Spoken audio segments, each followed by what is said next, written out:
अस्सलाम वालेकुम नाजरीन, आप देख रहे हैं INN चैनल। मैं हूं शेख अहमद अली। आज की ख़ास बात में हम देखेंगे कई अहम कौमी और बैनुल अक़वामी खबरें। लोकसभा की रुकनीत खत्म होने के बाद पहली मरतबा कांग्रेस के साबिक़ सदर राहुल गांधी ने प्रेस कॉन्फ्रेंस करते हुए कहा कि उनको इस बात की क़तई परवाह नहीं है कि उनकी रुकनीत पूरी ज़िंदगी के लिए ख़त्म कर दी जाए, लेकिन वो आवाम से जुड़े सवाल पूछते रहेंगे। उन्होंने एक मरतबा फिर जोर देकर कहा कि उनकी रुकनीत खत्म करने की वजह उनका ऐवान में वजीर आजम और अडानी के रिश्तों के बारे में सवाल पूछना था। राहुल गांधी ने सहाफ़ियों से अपने खिताब में कहा कि वो जानना चाहते हैं कि अडानी की शेल कंपनी में 20,000 करोड़ रुपए किसने लगाए हैं। ऐवान के खिताब में जिसके बेशतर हिस्से रिकॉर्ड से हटा दिए गए, उन्होंने पूछा था कि वजीर आजम के अडानी से क्या ताल्लुकात हैं। उन्होंने कहा कि वज़ीर आज़म और अडानी के ताल्लुकात कोई नए नहीं हैं, क्योंकि उनके ताल्लुकात उस वक्त से हैं जब वज़ीर आज़म गुजरात के वज़ीर आला हुआ करते थे।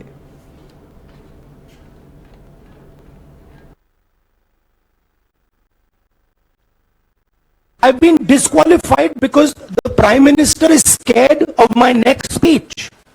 He's scared of the next speech that is going to come on Adani, right? I've seen it in his eyes. So he's terrified of the next speech that is going to come, and they don't want that speech to be in Parliament. That's the issue. That is why, first the distraction, now the disqualification. Please don't be confused about this matter. There is a deep relationship between Narendra Modi ji and Mr. Adani.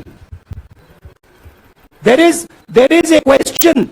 20,000 crore rupees have suddenly arrived in Mr. Adani's shell companies. Where does this money come from? Whose money is it? It is, some of these companies are defense companies. Why is the defense ministry not asking this question?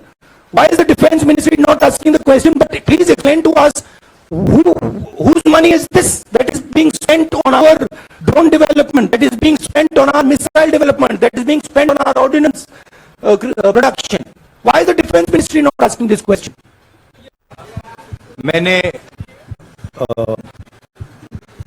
आप सब से काफी बार बोला है कि हिंदुस्तान में लोकतंत्र पर आक्रमण हो रहा है और इसका हमको हर रोज नए नए उदाहरण मिल रहे हैं। सवाल मैंने एक ही पूछा था,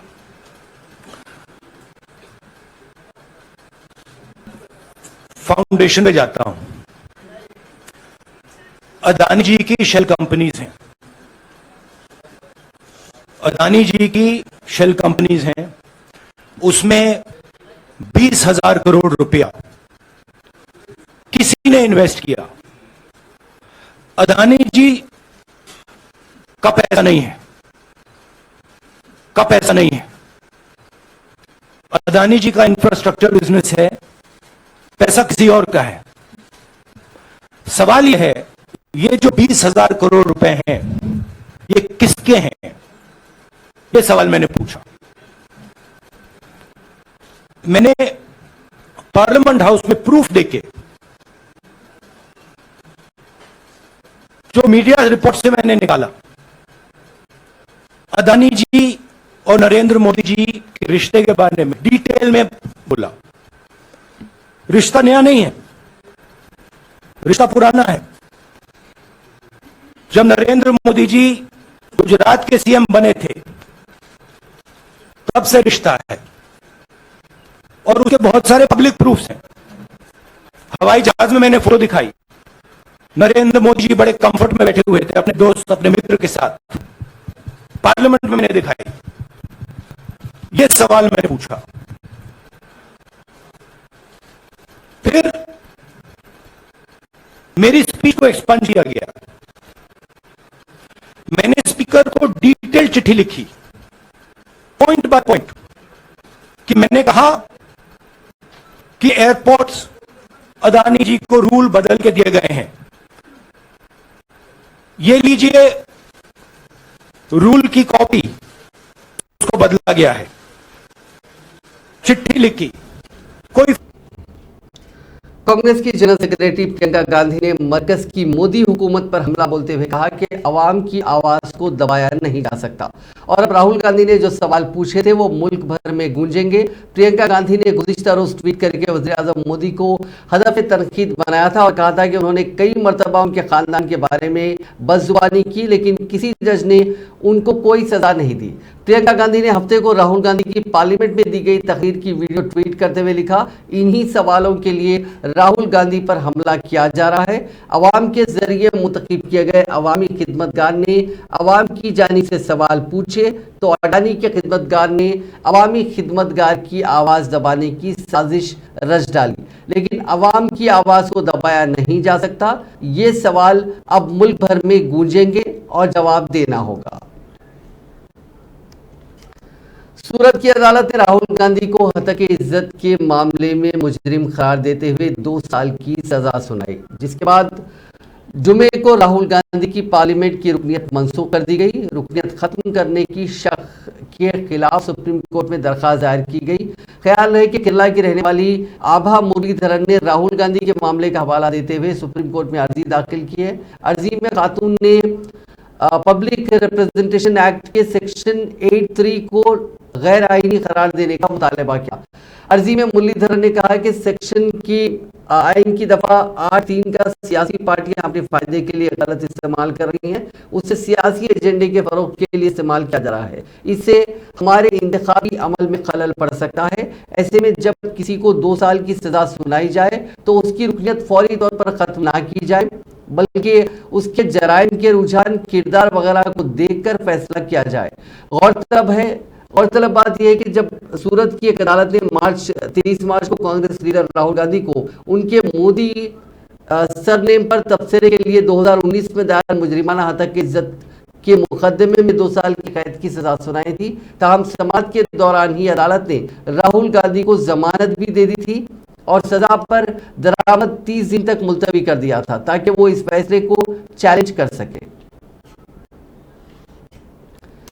कांग्रेस के सदर मल्लिकार्जुन खड़गे ने आज कर्नाटका में मुख्तलिफ प्रोग्राम से खिताब किया। कांग्रेस पार्टी ने अपनी पहली लिस्ट जारी कर दी है और आज खड़गे का यहाँ दौरा हुआ। खासकर खड़गे ने अपनी तकरीर के दौरान राहुल गांधी की लोकसभा की रुकनीत जाने को लेकर मरकजी हुकूमत को तनकीद का निशाना बनाया। ಸೈಟ್ಸ್ ಕೊಡ್ತಕ್ಕಂಥದ್ದು, ಓಲ್ಡ್ ಏಜ್ ಪೆನ್ಷನ್ ಕೊಡ್ತಕ್ಕಂಥದ್ದು, ಇವೆಲ್ಲನೂ ಕೂಡ ಕಾನೂನಿನಿಂದ ಇದು ಒಬ್ರು ನಿಮ್ಗೆ 500 ರೂಪಾಯಿ ಒಂದ್ ದಿವಸ ಕೊಡಬಹುದು, ಆದ್ರೆ ಒಂದು ಸ್ಕೀಮ್ ಮಾಡಿದ್ರೆ, ಒಂದು ಯೋಜನೆ ಮಾಡಿದ್ರೆ ಲಕ್ಷಾಂತರ ಕೋಟ್ಯಾಂತರ ಜನರಿಗೆ ಅನುಕೂಲ ಆಗ್ತದೆ. ಆ ಕೆಲಸನೇ ನಾವು ಮಾಡ್ಕೊಂಡು ಬಂದಿದ್ದು. ಈಗೂ ಆರ್ಟಿಕಲ್ 371 ಜೈಲಿಂದ ಯಾರಿಗೋ ಒಂದು ನೌಕರಿ ಇಸ್ಕೊಟ್ರಲ್ಲ, ಅದರಿಂದ ಸಾವಿರಾರು ನೌಕರಿಗಳು ಸಿಗ್ತಾ ಇವೆ. ಇದು ನಾವು ನೆನಪಿನಲ್ಲಿ ಕೊಡ್ತಕ್ಕಂಥದ್ದು ಬಹಳ ಮುಖ್ಯ. ಅದಕ್ಕೆ ನಾನು ಈಗ ಇದರ ಬಗ್ಗೆ ಕಮ್ಮಿ ಹೇಳ್ತೇನೆ. ಕೆಲವು ಮುಂದೆ ನೀವೆಲ್ಲ ಚುನಾವಣೆ ಬಂದಾಗ ಬುದ್ಧಿವಂತರಿದ್ದೀರಿ, ನೀವು ಯಾವಾಗಲೂ ಕೂಡ ಕಾಂಗ್ರೆಸ್ ಪಕ್ಷದ ಮರ್ಯಾದೆ ಕಾಪಾಡಿಕೊಂಡು ಬಂದಿರಿ. ಈ ಸಾರಿನೂ ಕೂಡ ಮರ್ಯಾದೆ ಕಾಪಾಡ್ತೀರಿ ಅಂತ ಹೇಳಿ ನಿಮ್ಮೆಲ್ಲರಿಗೆ ನಾನು ಕಳಕಳಿಯಿಂದ ಕೇಳ್ಕೊಳ್ತೇನೆ. ಮತ್ತು ಏನ್ ಮುಂದೆ ಕೆಲಸ ಆಗ್ಬೇಕು, ಶಿವಕುಮಾರ್ ಇದ್ದಾರೆ, ಸಿದ್ದರಾಮಯ್ಯ ಇದ್ದಾರೆ, ಪರಮೇಶ್ವರ್ ಇದ್ದಾರೆ, ಬಹಳಷ್ಟು ಜನ ಇದ್ದಾರೆ. ಅವರೆಲ್ಲರಿಗೆ ಎಂ.ಬಿ. ಪಾಟೀಲ್ ಇರ್ಬೋದು, ನಮ್ಮ ಖಂಡ್ರೆ ಅವರು ಇರ್ಬೋದು, ಅಥವಾ ವೇದಿಕೆ ಮೇಲೆ ಕುಂತ ಶರಣ ಬಸಪ್ಪ ಅವರು ಇರ್ಬೋದು, ರಾಜಶೇಖರ್, ಎಲ್ಲರೂ ಈ ಕೆಲಸ ನಮ್ಮ ಸರ್ಕಾರ ಬಂದ್ರೆ ನಾನು ಅವ್ರ ಕೈ ಹಿಡಿದು ಕೆಲಸ ಮಾಡಿಸ್ತಕ್ಕಂಥದ್ದು ಮಾಡ್ತೇನೆ ಅನ್ನತಕ್ಕಂಥ ಮಾತು. कर्नाटका कांग्रेस ने हफ्ते के रोज असेंबली इंतखाबात के लिए 124 उम्मीदवारों की पहली लिस्ट जारी की है। साबिक वज़ीर आला सिद्धारामैया वरुणा सीट से इलेक्शन लड़ेंगे। वहीं सीनियर कायद और रियासती कांग्रेस के सदर DK शिव कुमार कनकपुरा से मैदान में होंगे। कुछ दिन पहले शिव कुमार ने कहा था कि उनकी पार्टी कर्नाटका में अकेले इंतखाबात लड़ेगी। कर्नाटका में जुमला 224 सीटें हैं। पिछले इंतखाबात यानी 2018 में बीजेपी को 104, कांग्रेस को 80 और JDS को 37 सीटें मिली थी। बाकी सीटें दीगर के खाते में गई थी। कांग्रेस सदर मल्लिकार्जुन खड़गे के बेटे प्रियांक खड़गे चित्तापुर से इलेक्शन लड़ेंगे। कांग्रेस के साबिक डिप्टी सीएम जी परमेश्वरा को कोराटागेरे जो कि एसी सीट रिजर्व सीट है वहां से उतारा गया है। वजीर आजम नरेंद्र मोदी ने हफ्ते के रोज कर्नाटका के चिकबलपुर में Shri Madhusudan Sai institute of medical science में माफ कीजिएगा इस इंस्टीट्यूट का उन्होंने इफ्तिताह अंजाम दिया। इस इंस्टीट्यूट में इलाज और मेडिकल की पढ़ाई फ्री में होगी। इस दौरान वजीर आजम मोदी ने प्रोग्राम में मौजूद लोगों को मुखातिब भी किया। उन्होंने कहा कि आपका मैं मेहमान बनकर नहीं आया हूं, मैं तो इसी धरती की संतान हूं। पीएम मोदी आज एक दिन के कर्नाटका के दौरे पे है।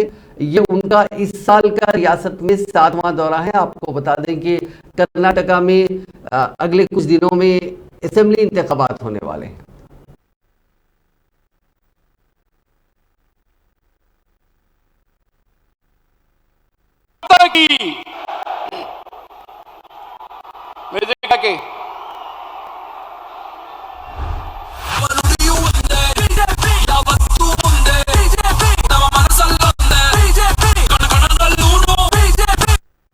साथियों, मैं देख रहा था श्री सत्य साई यूनिवर्सिटी का ध्येय वाक्य है योगः कर्मसु कौशलम, अर्थात कर्मों में कुशलता ही योग है।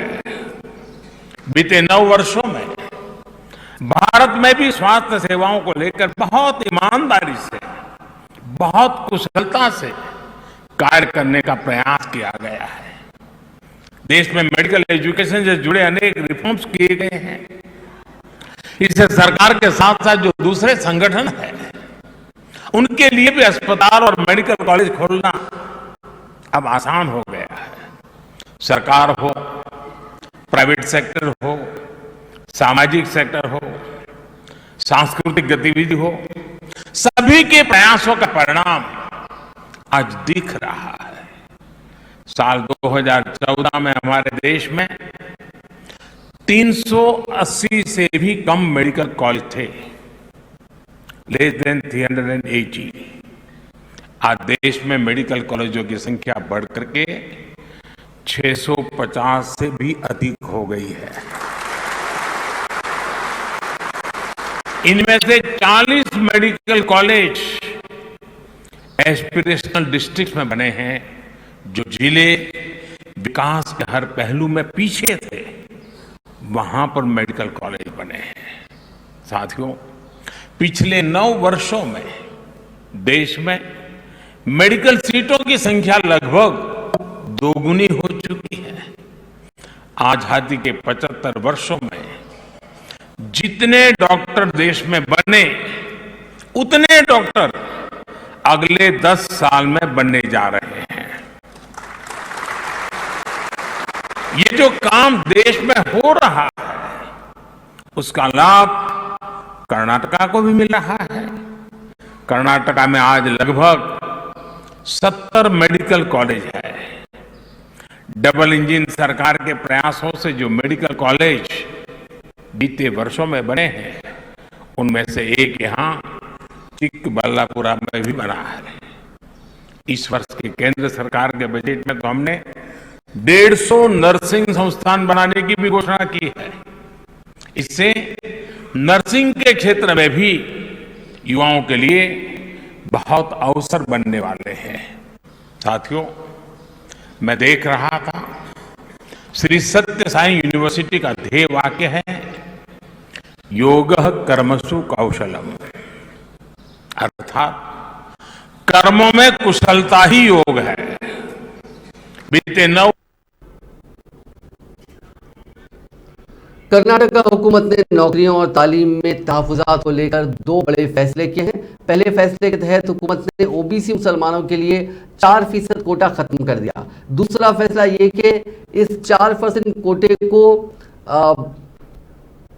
वोकलांग माफ कीजिएगा वोकालिगा और लिंगायत कम्युनिटीज में बांटा गया है। इस फैसले के बाद वोकालिगा के लिए कोटा 4% से बढ़कर 6% कर दिया गया। वहीं पंचमसालियों, वीरशैवियों और दीगर लिंगायत कैटेगरीज के लिए कोटा 5% से बढ़ाकर 7% हो गया है। वहीं मुस्लिम कम्युनिटी को अब इकोनॉमिकली वीकर सेक्शन कोटा के तहत रिजर्वेशन मिलेगा। बीजेपी के ज़ेर इक़्तिदार रियासत में असेंबली इंतखाबात होने से महीना भर पहले वज़ीर आज़म बसवराज बोम्मई ने ये ऐलान किया है। मीडिया को इन बदलावों की जानकारी देते हुए सीएम ने कहा कि हमने कुछ बड़े फैसले लिए हैं। इस रिजर्वेशन को लेकर, जो रिजर्वेशन में जो फेरबदल किया गया और मुस्लिम रिजर्वेशन खत्म किया गया, इसको लेकर अपोजिशन जमातों ने बीजेपी हुकूमत पर शदीद तनकीद का निशाना बनाया, जबकि कुछ तंजीमों ने ऐलान किया है कि हुकूमत के इस फैसले के खिलाफ वो सुप्रीम कोर्ट का रुख करेंगी। मरकजी वज़ीर दाखिला अमित शाह ने आज कहा कि सेंट्रल रिजर्व पुलिस फोर्स का मुल्क की दाखिली सलामती में बेमिसाल ताउन रहा है और यही वजह है कि हम बाएं बाजू की इंतहा पसंदी से मुतासिर बस्तर खित्ते में इस तरह के प्रोग्राम का इनेकाद कर रहे हैं। अमित शाह छत्तीसगढ़ के बस्तर डिविजनल हेडक्वार्टर जगदलपुर में यौम सीआरपीएफ परेड से खिताब कर रहे थे। सीआरपीएफ के 84वें यौम तासीस के मौके पर मुनक़िदा प्रोग्राम में अमित शाह ने कहा कि इस फोर्स की वजह से ही इस खित्ते में बाएं बाजू की इंतहा पसंदी अब खत्म होने के दहाने पर है। मित्रों, आज जब मैं बस्तर में खड़ा रहकर बोल रहा हूं तब मैं इतना जरूर बताना चाहता हूं कि हमने, हमारे सुरक्षा बलों ने वामपंथी उग्रवाद के खिलाफ विगत 9 सालों में एक मजबूत लड़ाई लड़ी है और हर मोर्चे पर हमने विजय हासिल की है। उनको पीछे धकेलने में तो सफलता प्राप्त की ही है, परंतु साथ साथ जो वामपंथी उग्रवादी आदिवासियों के विकास के बीच में रोड़ा बने, न स्कूल वहां पहुंचती थी, न दूर संचार वहां पहुंचता था, मोबाइल टावर नहीं बनते थे, रोड नहीं पहुंचते थे, सस्ते अनाज की दुकानें नहीं पहुंचती थी, फ्री ऑफ कॉस्ट चावल नहीं पहुंचता था, अस्पतालें नहीं बनती थी, स्कूलें नहीं बनती थी, कॉलेज का सवाल ही खड़ा नहीं होता था।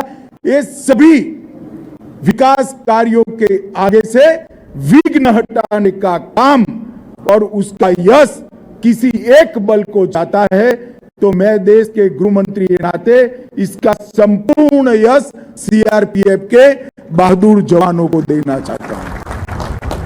जहां जहां समस्या है वहां के स्थानिक पुलिस को साथ में रखा, उनकी भी हौसला अफजाई की, स्थानिक पुलिस में से वीर जवानों को जोड़कर एक अभेद शक्ति का निर्माण किया और सामंजस्य के साथ स्थानिक पुलिस को साथ में रखते हुए सीआरपीएफ ने अपने संगठन कौशल का भी परिचय दिया है और आज हम यहां पर शान से खड़े होकर 84वीं वर्षगांठ मना रहे हैं।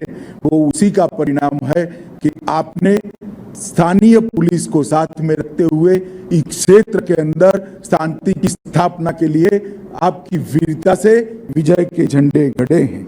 वामपंथी उग्रवाद संबंधित हिंसाओं को 2010 के उच्चतम स्तर से नाप ले तो 76% की कटौती और घटने की घटना हम देख रहे हैं। 2010 के मुकाबले में जान गंवाने वालों में लगभग 78% की कटौती नजर में आती है।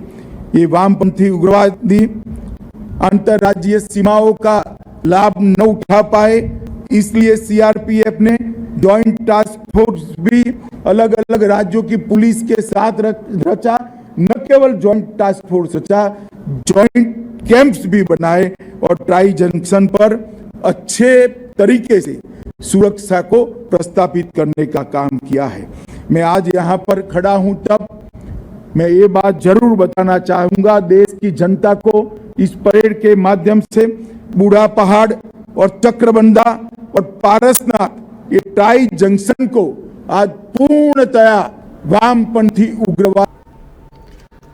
मरकजी हुकूमत ने आज 2 अहम फैसले लिए हैं। ये फैसले मरकजी काबीना के इजलास में लिए गए, जिसकी सदारत वज़ीर-ए-आज़म नरेंद्र मोदी ने की है।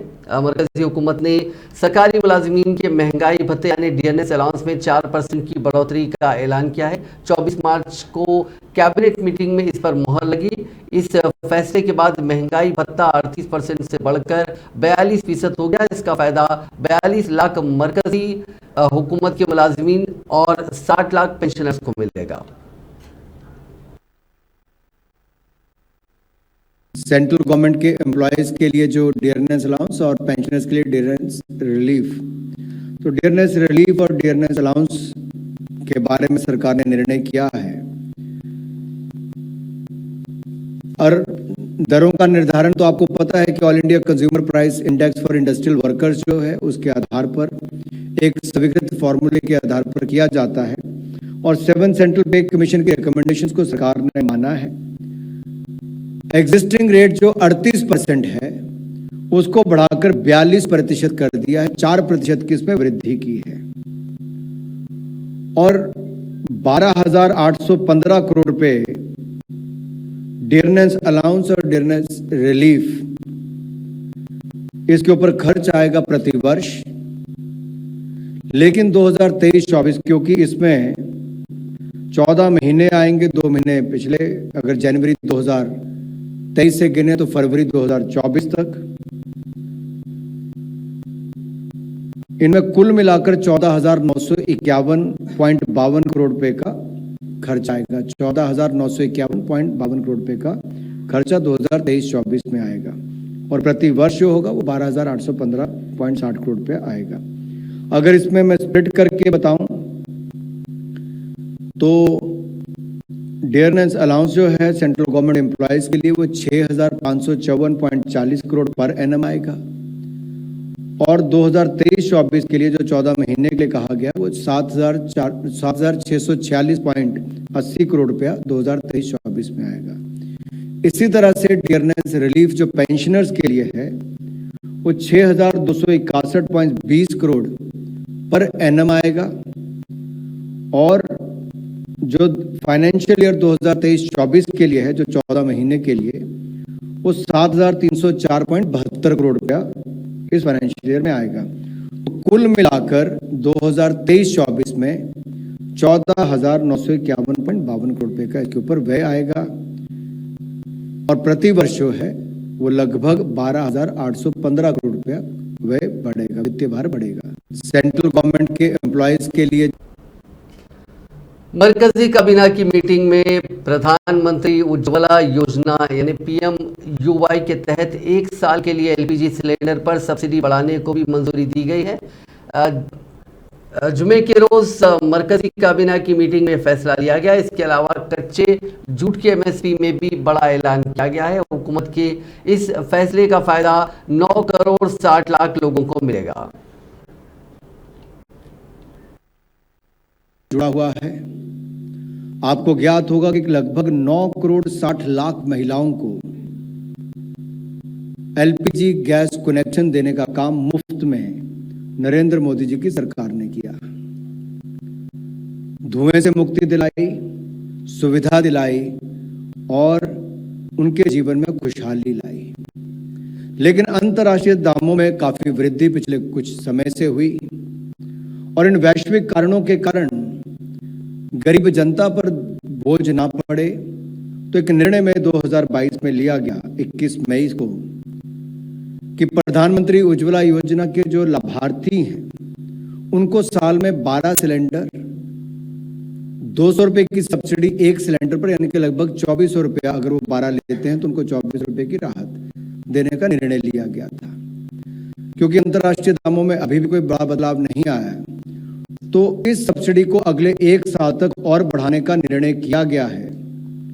इससे 9 करोड़ 60 लाख महिलाओं को, बहनों को सीधे तौर पर लाभ मिलेगा, यानी कि 9 करोड़ 60 लाख बहनों को अगले 12 महीने तक 200 रुपए प्रति सिलेंडर 12 सिलेंडर तक जो उनको 1 साल में ले सकती हैं उस पर। लैंड फॉर जॉब स्कैम मामले में लालू खानदान की मुश्किलें बढ़ती जा रही हैं। बिहार के डिप्टी CM तेजस्वी यादव से CBI ऑफिस में पूछताछ हो रही है। तो लालू की बेटी मीसा से ईडी सवाल जवाब कर रही है। सीबीआई ऑफिस पहुंचने से पहले तेजस्वी ने कहा कि हमने जांच एजेंसियों को हमेशा ताउन किया है। मुल्क का माहौल आजकल आप देख ही रहे हैं, झुकना बहुत आसान है, लड़ना बहुत मुश्किल है। हम लोग लड़ेंगे और जीतेंगे। एजेंसियां जांच कर रही, हम लोगों शुरू से ही हम लोगों ने कोऑपरेट किया है, सहयोग किया है। लेकिन जो देश में माहौल है, आप सब लोग जान ही रहे कि झुकना जो है बहुत ही आसान है और लड़ना जो है बेहद ही मुश्किल है। तो हमने लड़ने का फैसला किया है और हम लोग लड़ेंगे और जीतेंगे। एजेंसी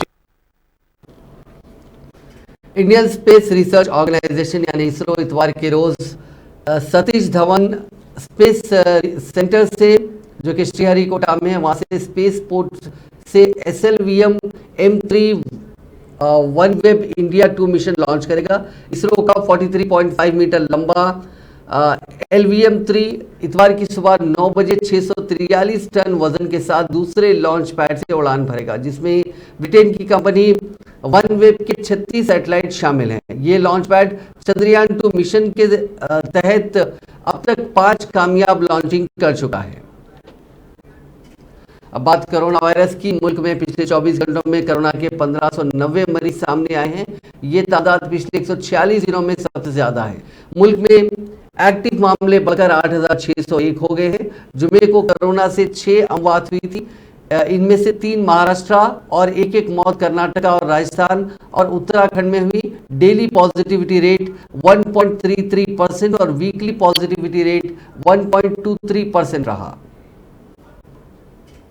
राजधानी दिल्ली की एक अदालत ने हफ्ते को दिल्ली के साबिक नायब वजीर आला मनीष सिसोदिया की शराब पॉलिसी मामले में जमानत की दरखास्त पर समाअत मुलतवी कर दी। इस मामले की जांच एनफोर्समेंट डायरेक्टरेट यानी ईडी के जरिए की जा रही है। ख्याल रहे कि सिसोदिया ने ईडी मामले में मंगल के रोज दरखास्त से जमानत दायर की थी। सिसोदिया के वकील ने कहा कि उन्हें अभी तक ईडी के जवाब की कॉपी नहीं मिली और उन्हें अपना जवाब दाखिल करने के लिए मजीद वक्त दरकार है। वकील के दलाइल के बाद अदालत ने समाअत अगली तारीख तक मुलतवी कर दी। ईडी मामले में मनीष सिसोदिया की हिरासत 5 अप्रैल को खत्म हो रही है। पंजाब के आनंदपुर से आम आदमी पार्टी के एमएलए और कैबिनेट वजीर हरजोत सिंह बैंस हफ्ते को शादी के बंधन में बंध गए। उनकी शादी गुरुग्राम की रिहायशी राकेश यादव की IPS बेटी ज्योति यादव के साथ हुई है। नंगल के गुरुद्वारे में उनके आनंद कारज हुए। शादी में दिल्ली के वजीर आला अरविंद केजरीवाल और पंजाब के CM भगवंत मान भी पहुंचे। गौरतलब है कि बीते दिनों पंजाब के एजुकेशन मिनिस्टर हरजोत सिंह बैंस की सगाई IPS ज्योति यादव के साथ होने की बात सामने आई थी। दोनों की एक साथ एक तस्वीर भी सोशल मीडिया पर देखी गई थी। पंजाब के फाजिलका में एक टॉर्नेडो का कहर देखने को मिला है। राजस्थान बॉर्डर से जुड़े पंजाब के गांव बैकनवाला में इस टॉर्नेडो की वजह से करीब 50 मकानों की छतें और दीवारें गिर गई हैं, जिसमें 3 खवातीन समेत 9 लोग जख्मी हुए हैं। इस दौरान आसमान में टॉर्नेडो का भयानक नजारा देखकर लोगों में दहशत फैल गई थी।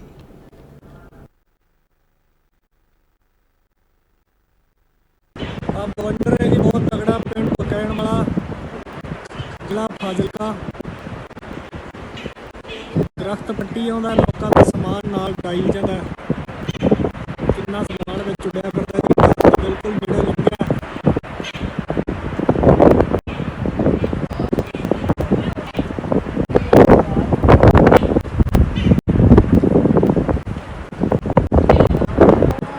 ਨਾਮਾ ਪੜੀਕਰ ਸਾਹਿਬ ਦੀ ਘਰ ਦੇ ਬਿਲਕੁਲ ਕੋਲੋਂ ਦੀ ਲੰਘ ਗਿਆ ਜੀ।